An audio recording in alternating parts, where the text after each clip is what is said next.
Avant de débuter la nouvelle séance de conférence, j'inviterai Mme Sylvie Parent, mairesse de Longueuil, à vous adresser la parole.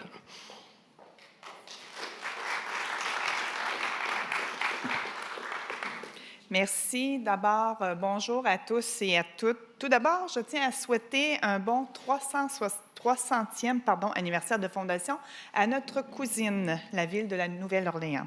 Quelle belle façon de souligner cet événement que d'organiser un colloque comme celui-ci, un colloque qui réunit des conférenciers de France, du Québec et de la Louisiane, 3 endroits qui possèdent un point commun qui nous unit, la famille Lemoine. Même s'il a fondé notre ville il y a plus de 360 ans, la mémoire de Charles Lemoine reste encore bien présente dans le paysage de Longueuil, et ce, de multiples façons et à plusieurs endroits. À titre d'exemple, pensons à la petite rue qui porte son nom, la rue Lemoine, à la place Charles Lemoine, à l'hôpital Charles Lemoine, au parc Lemoine, ou un monument qui le représente au coin du chemin de Chambly et de la rue Sainte-Élisabeth. Toutes ces traces témoigne de sa contribution au développement de notre belle ville Longueuil. Pour souligner l'apport de la famille Lemoine dans la création de notre ville, les élus du conseil municipal ont également adopté en novembre dernier un règlement visant à reconnaître Charles Lemoine et sa femme, Catherine Primeau, en tant que personnages historiques de la ville de Longueuil. Une façon de rendre officiellement hommage à nos bâtisseurs et aux figures marquante de notre histoire. Cette histoire, c'est celle d'une famille d'explorateurs, de militaires et de politiciens. Des caractéristiques qui ont conduit le père et le fils Lemoine vers la conquête de nouveaux territoires et le commencement de grandes villes comme la Nouvelle-Orléans et Longueuil.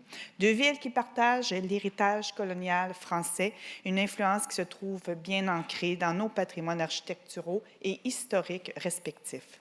C'est avec fierté que la Ville de Longueuil est partenaire de cet événement rassembleur qui s'inscrit dans le cadre des Journées Histoire et patrimoine qui offrent, une fois par mois, des rendez-vous où le passé et le présent se rencontrent, pour le plus grand bonheur des citoyens qui veulent en apprendre davantage sur leurs racines. Pour faire de jeu de mots. Ce mois-ci, c'est sous forme de colloque commémoratif que nous célébrons un pan de notre histoire ainsi que le 300e anniversaire de la Nouvelle-Orléans. Je tiens à remercier les nombreux acteurs qui ont participé de près ou de loin à la réussite de cet événement. Merci également aux conférenciers. Je crois qu'ils vous en ont beaucoup appris ce matin et ça va continuer parce qu'ils partagent leur savoir, leur passion et leur enthousiasme. Toutes et tous, vous avez su faire de cette journée un véritable succès. Alors, merci et bonne fin de journée.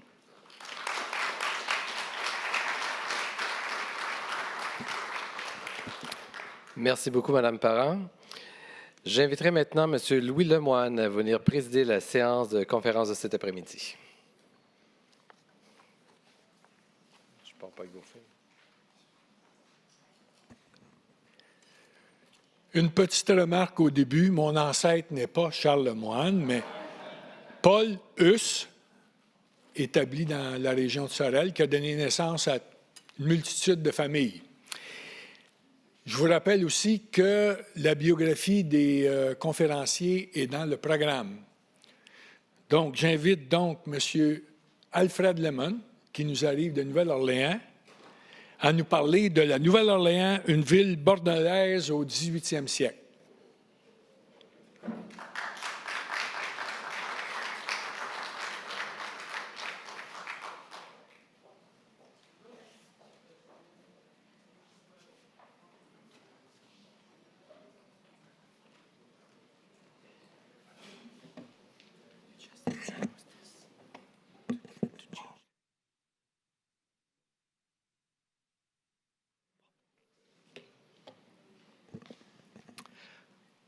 Bonjour.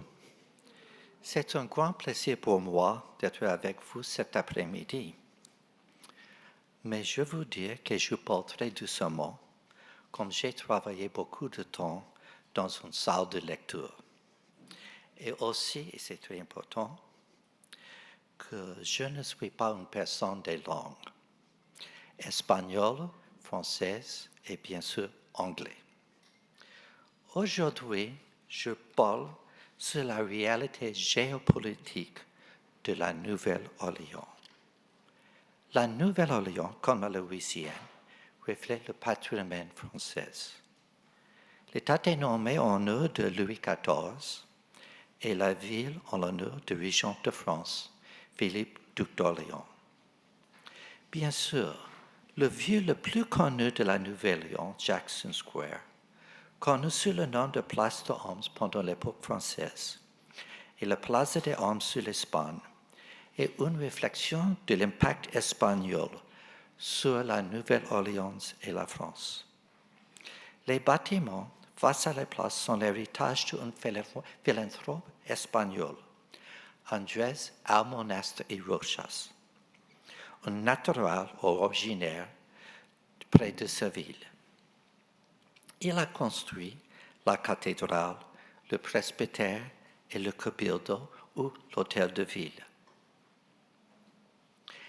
Tout ensuite, d'après l'incendie de 1788 qui a détruit la Nouvelle-Orléans. Ensemble, c'est une vue imposante. Benjamin-Henri Latrobe, architecte de la capitale des États-Unis, écrivait en 1819 « La Nouvelle-Orléans a une apparence très imposante, vraiment plus grande que toute autre ville des États-Unis d'Amérique que j'ai visitée. Au XIXe siècle, la ville d'Almonastre, Michaela, construit les deux bâtiments de chaque côté de Jackson Square. Ensemble, avec les trois bâtiments de son père, ils forment un des centres civils le plus distingué des États-Unis. La Nouvelle-Orléans est une ville avec les influences françaises et espagnoles. Depuis la fondation en 1618, vraiment, c'est une ville bourbon. Pendant l'époque française, la Nouvelle-Orléans et la française, dépendant des colonies espagnoles. La préservation et le développement continu du patrimoine français de la Louisiane au cours de l'époque espagnole est sous-estimé. Le transfert accéléré de la Louisiane de la France à Espagne en 1762, combiné avec les protestations contre le premier gouverneur espagnol et à la sévère punition des résidences, pour le deuxième gouverneur espagnol, a dominé le concept des relations franco-espagnoles en la Louisiane. Mes remarques d'aujourd'hui vont démontrer comment l'histoire fascinante et compliquée de la Louisiane reflète les influences de la France et l'Espagne. J'espère au final que nous comprenions mieux l'impact franco-hispanique sur la ville.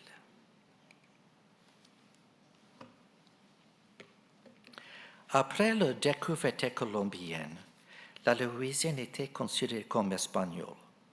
Les Anglais et les Français ne sont pas précipités pour gouverner une partie de la vaste territoire. Hernando de Soto fut le premier explorateur européen connu à visiter la territoire aujourd'hui connu comme la Louisiane. Il avait participé aux expéditions en Amérique centrale et Amérique du Sud. Mais il n'a pas reçu des terres en Amérique du Sud. Le roi d'Espagne lui a donné le droit d'exploration et de gouvernation du territoire de la Floride. Son expédition partit à la Floride en 1539 et arrive près de Tampa, de l'État actuel de la Floride. D'après, il a voyagé à divers États comme Georgia, Tennessee, Alabama et le Mississippi. Au printemps de 1541, ils ont vu le Mississippi pour la première fois. De Soto est mort dans 1942. L'équipage finalement arrivé à une petite ville espagnole de la Nouvelle-France, aujourd'hui Mexique. L'expédition de Soto fut un des efforts les plus élaborés déployés pour les Espagnols pour explorer l'intérieur de l'Amérique du Nord dans cette époque. De Soto est bien connu comme le premier Européen à découvrir et à traverser le grand fleuve de Mississippi. Sur la côte exposée, vous pouvez voir la région explorée par De Soto. Finalement, la France a concentré son attention à la Nouvelle-France. C'est une région énorme. Contrairement aux grandes expéditions des Amériques espagnoles et portugaises, l'exploration de la Nouvelle-France a été principalement effectuée par des missionnaires et des négociants françaises. Dans les années de 1760, les Jésuites ont commencé l'exploration de l'Amérique du Nord. Pierre Marquette, avec Louis Joliet, participait dans une expédition du fleuve Mississippi. Comme De Soto, Marquette est décédé pendant son voyage d'exploration. Après l'expédition de Marquette-Joliet, les Français sont plus conscients de l'importance de la vallée du Mississippi pour la présence française en Amérique du Nord. Cependant, avant l'expédition du sud de la Salle en 1682, les gouvernements d'Angleterre, de France et d'Espagne ne pensaient pas à la vallée du bas Mississippi.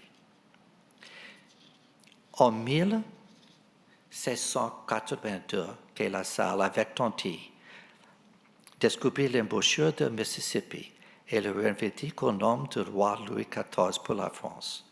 Encore une fois, la France n'est pas très précipitée pour développer la Louisiane. Ils ont attendu de la faire jusqu'à la paix de Ryswick en 1697, qui a mis fin à la guerre des 9 ans. C'est Pierre Lemoyne d'Iberville, soldat et explorateur canadien, qui a élaboré un prospectus pour le développement de la Louisiane. Une deuxième et troisième expédition ont renforcé les premiers efforts français. Mais au temps, le mot de roi d'Espagne marquait le cours d'histoire de la Louisiane. En 1700, le roi d'Espagne, Charles II, le dernier des Habsbourg, est décédé. N'ayant pas d'enfant, il déclara que le petit-fils de sa demi-sœur, qui était également dans la succession du trône français, devrait devenir roi d'Espagne.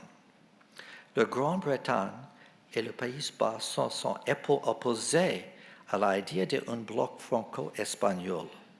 Ils ont fait guerre contre Philippe de Bourbon, duc d'Anjou, de devenir le roi d'Espagne. La France, l'Espagne, la Bavarie et Cologne ont accepté Philippe V comme roi d'Espagne. Cependant, l'Autriche, l'Angleterre, les Pays-Bas et Portugal n'ont le pas. En conséquence, la guerre de la succession espagnole a commencé. Il n'y a pas fini jusqu'au traité d'Utrecht. À la suite du traité, il y a un roi Bourbon à la France et à l'Espagne. Ici, nous avons l'histoire générale de la Louisiane. La ville de la Nouvelle-Orléans et la Louisiane ont été développées dans ce contexte européen. Les ressources des archives françaises révélant la coopération entre la France et l'Espagne. En 1701, les gouverneurs hispano-américains ont reçu l'ordre de recevoir des bateaux français de leur port. La même année, les autorités françaises suggérant qu'Iberville se rend à La Havane lors de son expédition du côte nord du golfe du Mexique et du cours de Mississippi.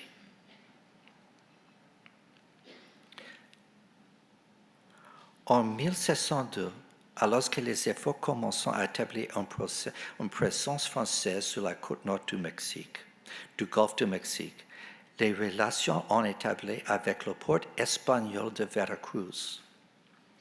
En 1703, La Salle et Bienville, écrivant des lettres expliquant pourquoi c'est nécessaire d'envoyer des bateaux à Veracruz de Mexique pour sécuriser les nécessités pour la jeune colonie française.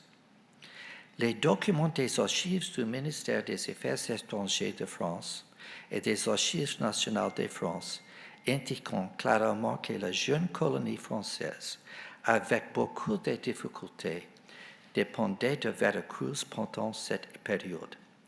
Veracruz n'était pas la seule ville espagnole qui assistait la Louisiane. Quand la documentation datant de 1708 montre comment les animaux domestiques ont envoyé de la Havane à la Louisiane.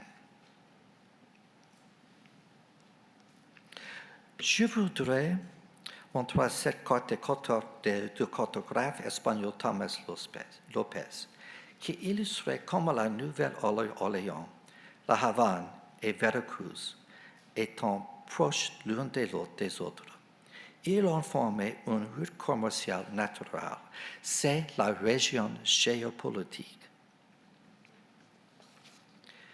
En mars, 27 mars 1711, le vieux roi du Mexique écrivait Bienville et expliquait son amitié pour les Françaises.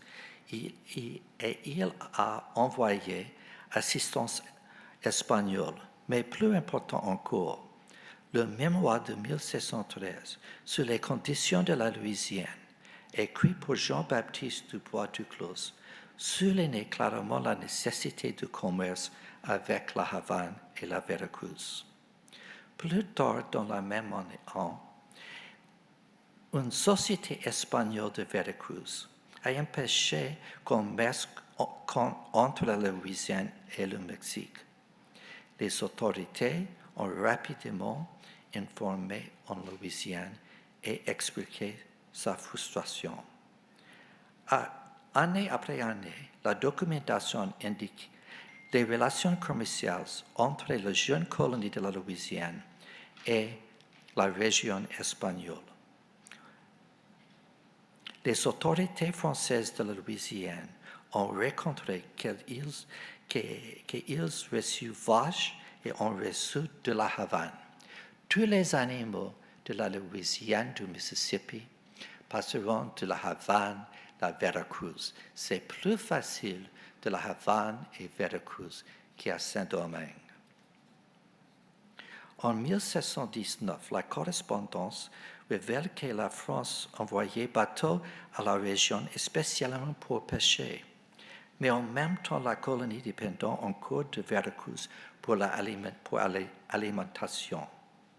Alors même que la Louisiane dépendait de Veracruz et de la Havane, les autorités françaises savent très bien que l'Espagne était gouvernée pour sa majesté catholique et non pour le roi très chrétien. La correspondance révèle beaucoup de préoccupations sur les menaces espagnoles sur la jeune colonie. Vraiment, la vie quotidienne continue à monter la nécessité du commerce avec le Mexique et la Havane.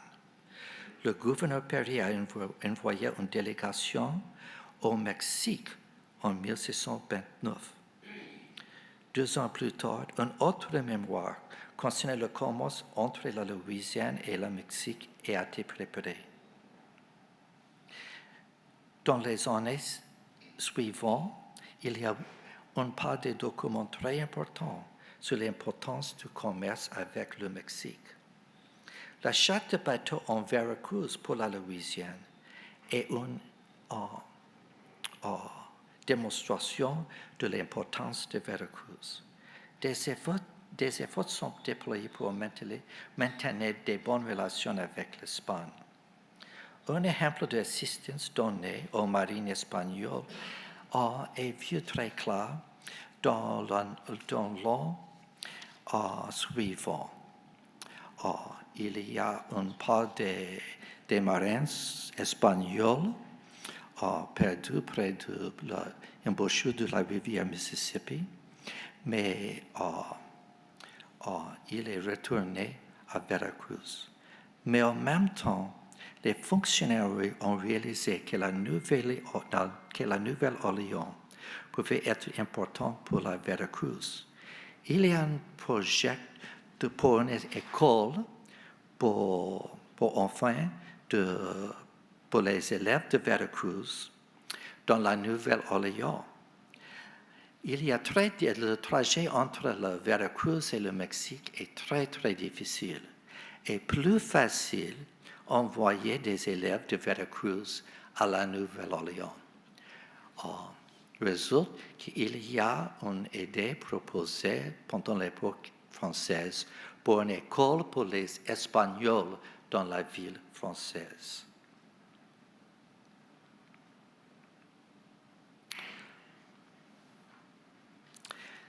Clairement, la menace d'Angleterre, c'est un grand problème pour les Françaises.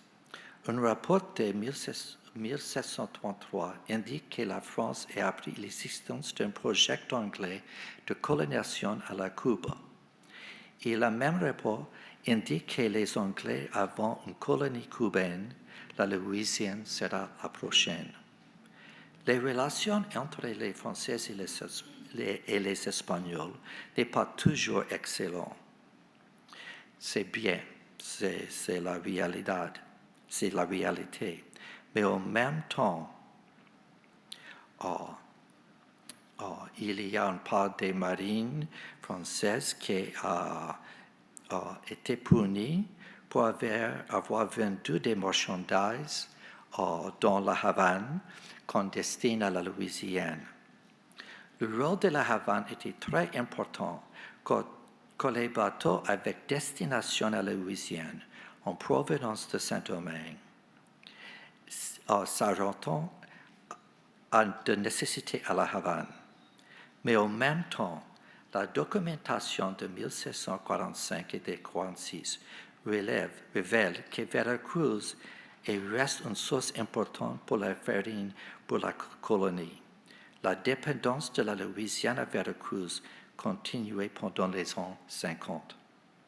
Pendant cette époque, l'importance de Veracruz comme source de poudre à canon est plus et plus importante. Lorsque ces difficultés sont survenues pour sécuriser les munitions de Veracruz, cela affecte tous les postes français de vallée du Mississippi. La préoccupation pour les munitions au cours de cette année est particulièrement critique quand les bateaux anglais interceptent des bateaux voyageant de Saint-Domingue à la Louisiane. Comme les bateaux anglais toujours près de la Cuba, la France a décidé de trouver des pilotes espagnols qui connaissaient la région. L'importance des privilèges commerciaux avec les Caraïbes espagnols et en particulier le Mexique se voit mieux dans une communication de 1758. L'ambassadeur de France en Espagne a été chargé de remercier le roi d'Espagne des privilèges commerciaux accordés à la Louisiane au Mexique. En même temps, les communications entre Versailles et Madrid reflétant de plus en plus la menace britannique. L'ambassadeur de France en Espagne a reçu l'ordre de notifier Espagne du danger si Angleterre devrait gagner la Floride et la Louisiane. Enfin, le ministre français des Affaires étrangères chargea l'ambassadeur de France en Espagne de notifier aux autorités de Madrid que la France ne pouvait plus défendre le Canada et que la situation était très dangereuse pour la Louisiane. Des provisions de la vallée du Bas-Mississippi étant nécessaires pour soutenir les forces au Canada et la Nouvelle-Orléans, avons besoin de munitions en province de l'Espagne. Enfin, en finale d'octobre de 1758, le ministre français des Affaires étrangères a écrit à l'ambassadeur en Espagne qu'il devait informer l'Espagne que si la France perdait le Canada, elle perdait également la Louisiane. Avec la présence anglaise en la Louisiane, Les Français étaient certains que les Anglais attaqueront le Mexique. En 1961, les lettres ont envoyé à Madrid à la France pour expliquer... Ah! Pardon. Je ne suis pas une personne de la technologie. Peut-être c'est mes chiens de la Nouvelle-Orléans. Avec la présence anglaise de la Louisiane, les Français étant certains que les Anglais attaqueront le Mexique. En 1961, des lettres ont envoyé de Madrid à la France pour expliquer que la Louisiane pouvait être fournie depuis la Havane et de Veracruz. La fréquence d'éléments de fourniture a augmenté toutes les ans de 1961 et 1962. La France, ayant réalisé que la Nouvelle-France pourrait bien être perdue, plans d'urgence ont été élaborés. L'un de ces plans consistait à déplacer les résidents du Québec vers la vallée du Mississippi. Les nouvelles villes auront les noms des anciennes villes: Nouvelle-Montréal, Nouvelle-Québec. Les résidents transplantés recevront des tiers et assistance pour continuer sa vie sur la rivière Mississippi. Et c'est le document de explication sur la transplantation des personnes de Québec à la rivière Mississippi. Vraiment, les idées n'ont pas été achevées. Au début de 1762, il est clair que les colonies françaises d'Amérique du Nord seront perdues. Dans les versions préliminaires du traité de paix, indiquant clairement que la France perdrait la vallée du Mississippi et que l'Angleterre aura accès au golfe du Mexique sur la rivière française. Sur l'île d'Orléans, une région un peu près équivalente à la grande métropole actuelle de la Nouvelle-Orléans, resteront à la main de France. Dans un effort pour empêcher d'Angleterre d'obtenir la Louisiane, les France déclarent que la Louisiane était toujours espagnole, selon les traités d'après de la découverte colombienne. Mais les Anglais ont dit non. Vous avez une part de traité et c'est française.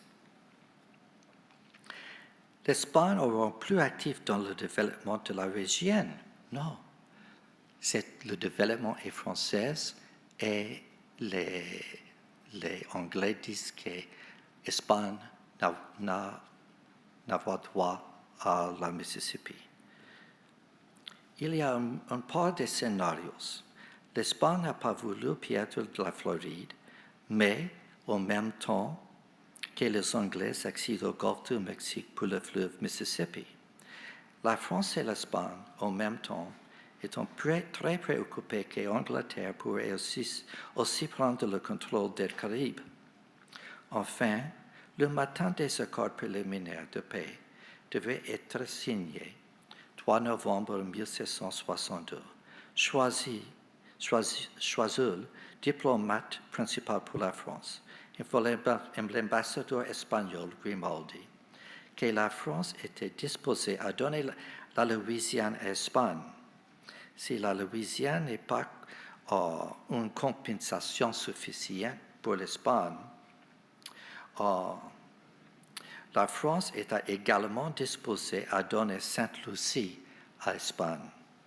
Grimaldi a accepté la Louisiane, mais il devrait recevoir l'approbation finale de Carlos III d'Espagne. Louis XIV a personnellement écrit à Carlos III d'Espagne. Et dans l'archive de Simancas, aux notes d'Espagne, il y a dans une liasse de documents une petite lettre très émotionnante de Louis XV à Carlos III sur la Louisiane. Carlos III n'est pas enthousiastique. Enfin, Carlos III a accepté. Ainsi, la Louisiane est passée du français des Bourbons à l'espagnol Bourbon. Dans les articles préliminaires de paix, l'article 6 montre clairement que la vallée du Mississippi devant la propriété d'Angleterre et sur l'île d'Orléans restant française. Il n'y a pas aucune mention de cette dans la version finale. Après le transfert de la Louisiane à la France à l'Espagne, la France envoyait des mémoires sur les Anglais à l'Espagne, sur la nécessité de préparer la Louisiane en cas de guerre avec l'Angleterre. Les mémoires indiquent très clairement que la France continuait d'observer les activités de l'Angleterre dans le golfe du Mexique. L'Espagne n'est pas très impressionnée de gouverner la Louisiane. Le premier gouverneur espagnol, le scientifique érudit Antonio de Ulloa, arrivé seulement en 1766. Les citoyens français étant très frustrés pour les actions de Ulloa, en particulier ses restrictions au commerce avec les ports françaises. À la suite de l'insurrection des colons françaises en 1768, le gouverneur espagnol Ulloa a retourné à La Havane. Certains chercheurs affirment que la rébellion des colons contre un représentant d'un roi, c'est un prélude à la Révolution américaine. La réponse définitive de le deuxième gouverneur espagnol, Alejandro O'Reilly, contre les rebelles françaises est bien connue. C'est bien, O'Reilly dans les États-Unis est bien connu comme Bloody O'Reilly. Alors que l'insurrection des colons françaises est un des incidents les plus connus d'histoire de l'époque française de la Louisiane, mais en même temps, il y a beaucoup d'exemples de coopération entre la France et l'Espagne. Mais ils ne sont pas très reconnus. Tout d'abord, il convient de noter que plusieurs gouverneurs espagnols ont espagnol avec français de la colonie, inclus Luis de Gonzaga, Bernardo de Galvez, Esteban Miró et Francisco Bulani. Le mariage entre les Espagnols et les Français n'est pas très rare. Andrés Almanesta et Rochas, peut-être le plus éminent espagnol de la Nouvelle-Orléans, était marié à Marie-Louise Denise de Laron. Ramón de López était encore un des plus éminents espagnols et s'est marié dans une famille française. Tous les gouverneurs espagnols parlant français.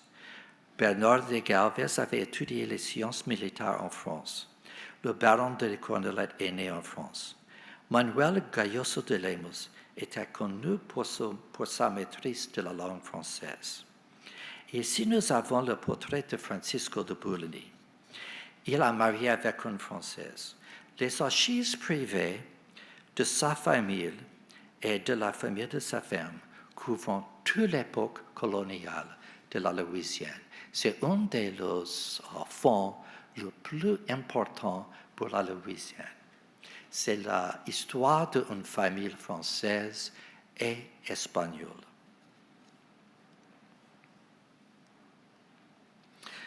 Le portrait suivant est de Bernard de Galvez.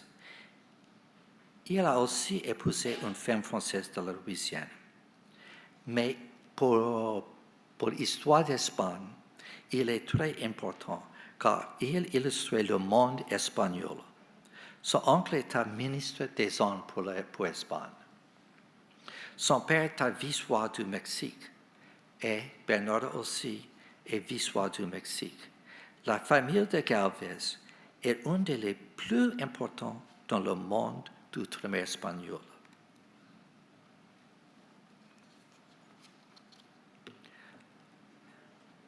L'affiche présentée est très importante. C'est une affiche qui annonce que les Indiens ne devront pas être esclaves sous la domination espagnole. mais c'est en français. Une analyse des publications officielles espagnoles est très importante. Les premières publications connues à l'époque espagnole ont été publiées par Alejandro O'Reilly en 1769, mais la publication est en française. La première publication publiée uniquement en espagnol est en 1782. La dernière publication en française sous la domination à l'époque espagnole est publiée dans l'an 1802. Au cours de l'époque espagnole, 36 publications ont été publiées en français, mais seulement 5 en espagnol. En 9 publications ont été publiées en France et en espagnol. Les 9 publications bilingues ont été publiées entre 1788 et 1799, alors que la plus grande majorité des œuvres étant des documents officiels du gouvernement. Il y a seulement 13 écrits pour un individu. Les 3 concernant Bernard de Galvez ont été écrits pour Julien Poitras de Lalande. Les 3 sont un hommage à Galvez pour ce triomphe militaire dans Bâton Rouge et à Pensacola. Poitras est né près de Nantes et arrivé à la Louisiane de Saint-Domingue. Et voilà une étude sur le primaire sur les œuvres de Poitras.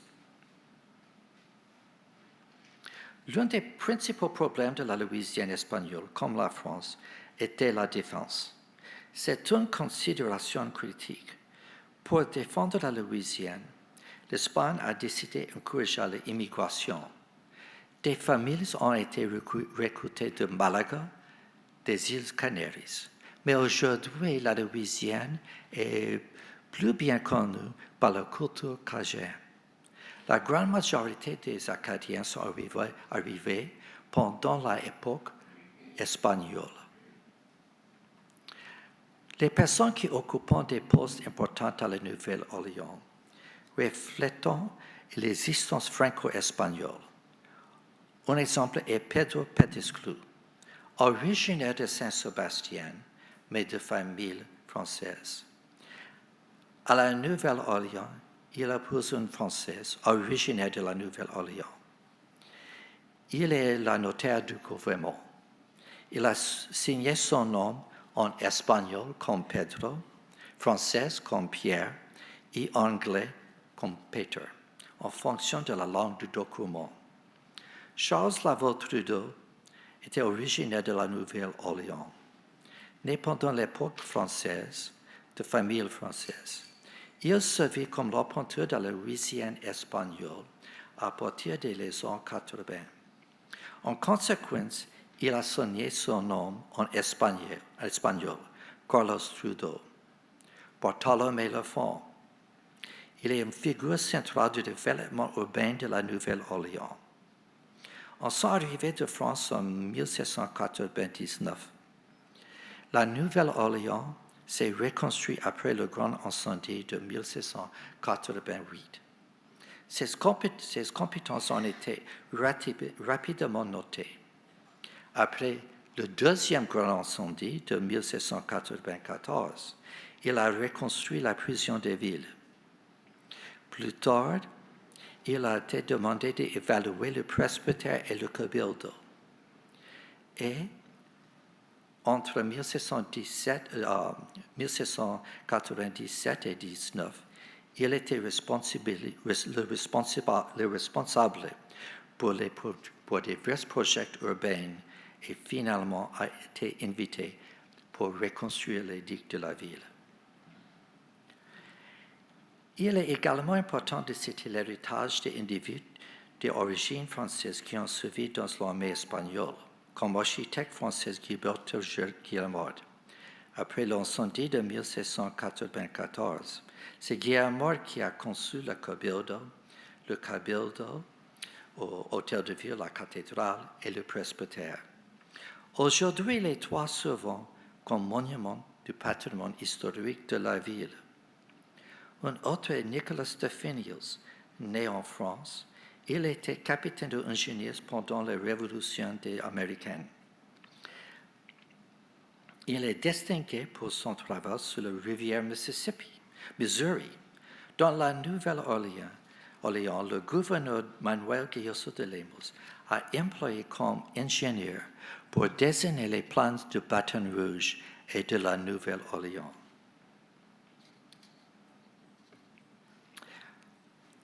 Il est une personne de l'équipe du gouverneur Marqués de Casacalvo très important. On nous dit aujourd'hui sur le main droit du gouverneur. Afin de finir, il a été choisi comme chef d'expédition de la Louisiane et au Texas. Et avec le transfert de la Louisiane aux États-Unis, il a été transféré à la poste espagnole de Pensacola. Je voudrais souligner qu'il y a une grande nécessité des études sur les relations franco-espagnoles, et spécialement dans l'époque espagnole.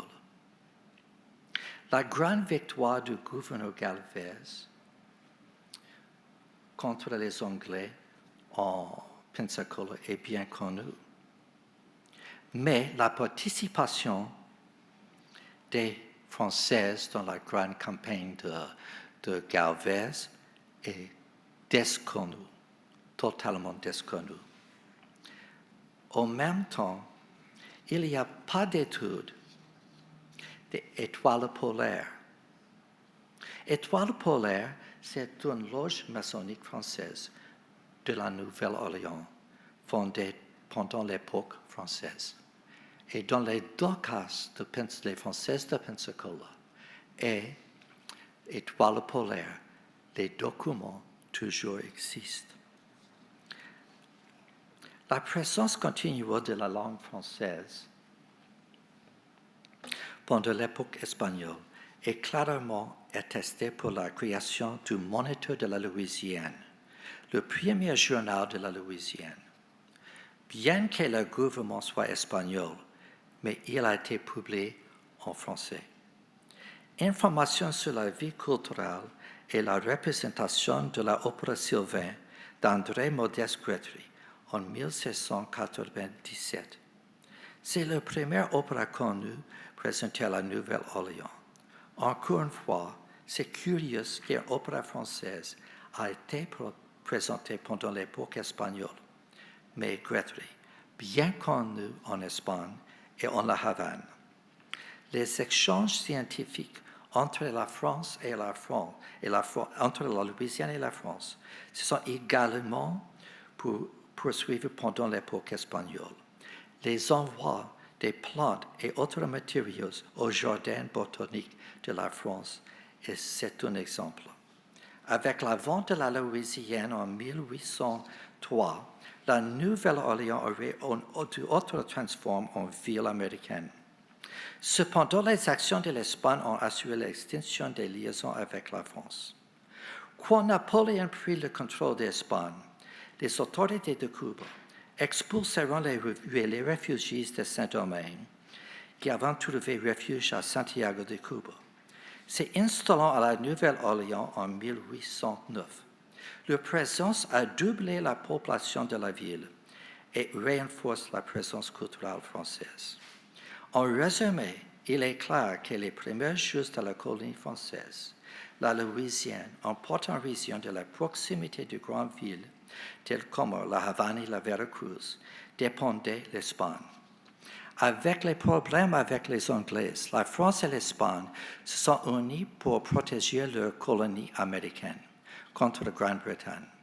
Sous l'Espagne, la langue et les traditions françaises ont continué. Les mariages entre les Espagnols et Françaises et l'utilisation des talents françaises pour les Espagnols ont renforcé la ville. En ville, au même moment que la nouvelle ordre américaine, une immigration massive des francophones assure la présence, l'existence de la langue et la culture française de la ville. La Nouvelle-Orléans française et espagnole, c'est une ville du golfe du Mexique. C'est la réalité géopolitique établie pour les Françaises. Interaction constante de France et d'Espagne dans le développement de la Nouvelle-Orléans a assuré que la ville sera une ville franco-hispanique. C'est une ville bourbonne du XVIIIe siècle. Merci.